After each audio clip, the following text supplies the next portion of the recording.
మీరు చూస్తున్నారు వైట్ఎన్ న్యూస్. మా ఛానల్ మీకు నచ్చితే లైక్ చేయండి, షేర్ చేయండి, సబ్స్క్రైబ్ అవ్వడం మాత్రం మర్చిపోవద్దు. అందరికీ నమస్కారం.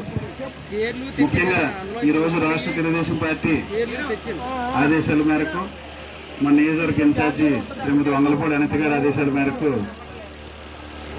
జైహో బీసీ కార్యక్రమంలో భాగంగా ఈ శ్రీరాంపురం గ్రామంలో బీసీ సోదరులందరి సమక్షంలో ఈ జైహో బీసీ కార్యక్రమం నిర్వహించుకోవడం జరుగుతుంది. ఈ కార్యక్రమానికి ముఖ్య అతిథిగా జిల్లా బీసీసీఎల్ అధ్యక్షులు గింజల లక్ష్మణరావు గారు ఈ కార్యక్రమాన్ని ముఖ్య అతిథిగా ఇచ్చేశారు.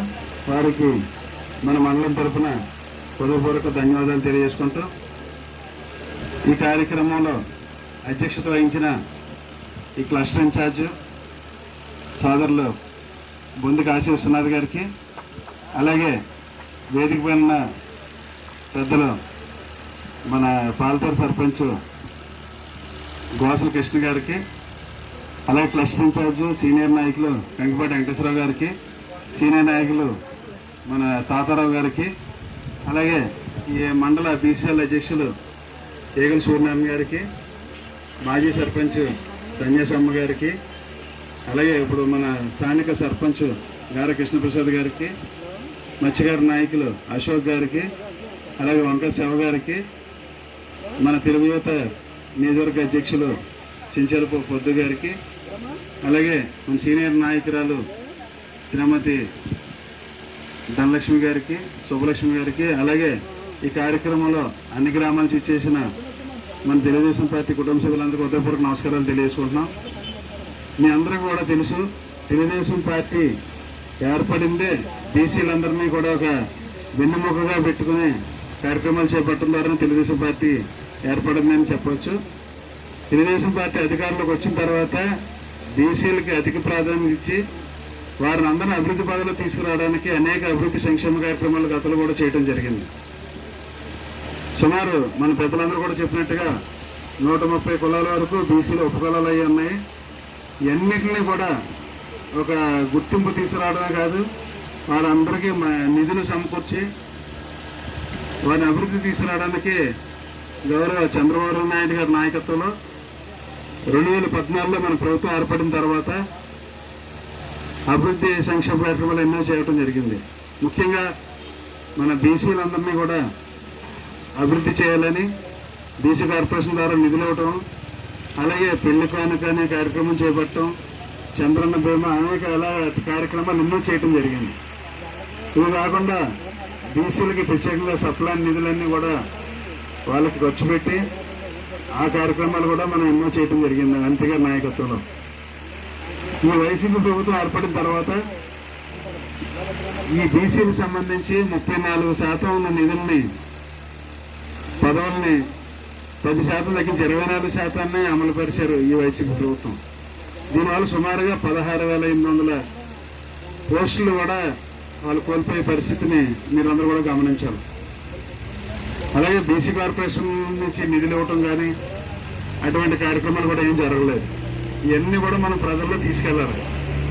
రేపు మన తెలుగుదేశం పార్టీ అధికారంలోకి వచ్చిన తర్వాత అసలు ఈ సమావేశం తాలూకు ముఖ్య ఉద్దేశం ఏంటంటే, గతంలో తెలుగుదేశం పార్టీ అధికారంలో ఉన్నప్పుడు మనం చేసిన అభివృద్ధి కార్యక్రమాలు, సంక్షేమ కార్యక్రమాలు ప్రజల్లోకి తీసుకుని వెళ్ళాలి. అలాగే రేపొద్దున మనం 2024లో వచ్చే నెలలో జరిగే ఎలక్షన్లో తెలుగుదేశం పార్టీ అధికారంలోకి రావడం ఖాయం. తెలుగుదేశం పార్టీ, బీజేపీ, జనసేన ఉమ్మడి అభ్యర్థి మన తెలుగుదేశం పార్టీ తరఫున మన అనిత గారిని, అలాగే ఎంపీ అభ్యర్థిగా సీఎం రమేష్ గారిని పెట్టడం జరిగింది. వీళ్ళిద్దరిని కూడా ఉమ్మడి అభ్యర్థులుగా మనందరూ గ్రామ స్థాయిలో ప్రతి ఇంటింటికి వెళ్ళి మనం 2014 నుంచి 19 వరకు చేసిన అభివృద్ధి సంక్షేమ కార్యక్రమాలన్నీ వివరించడంతో పాటు రేపు మన తెలుగుదేశం పార్టీ అధికారంలోకి వస్తే ఇచ్చే బీసీ డిక్లరేషన్ అయ్యి ఇచ్చిన వాటిలన్నీ కూడా మనం తీసుకెళ్లాలని ఒక ముఖ్య ఉద్దేశంతో ఈ కార్యక్రమం చేయడం జరిగింది. మత్స్యకారులకు సంబంధించి మనం 2014 నుంచి 19 జరిగినప్పుడు హుద్హుద్ తుఫాను వచ్చే సమయంలోని కానీ వేట విరామ సమయంలోనే కానీ వారికి అందరికీ కూడా పార్టీలకు అతీతంగా ఎవరైతే మత్స్యకారులు ఉన్నారో వాళ్ళందరికీ కూడా చేసిన కార్యక్రమాలు మీ అందరికీ కూడా తెలుసు. ముఖ్యంగా ఇప్పుడు మనకి 3,000 రూపాయల పెన్షన్ ఇప్పుడు ఉన్నది. చంద్రబాబు నాయుడు గారు రేపు అధికారులకు రావడం ఖాయం. కాబట్టి ఈ నెల నుంచే మనం ప్రకటించిన 4,000 రూపాయలు కూడా ఇస్తామని చెప్పడం జరిగింది. ముఖ్యంగా గ్రామంలో మనం వెళ్ళినప్పుడు ఈ నెలలో 3,000 రూపాయలు ఇప్పుడు ఇస్తున్నారో తీసుకోండి.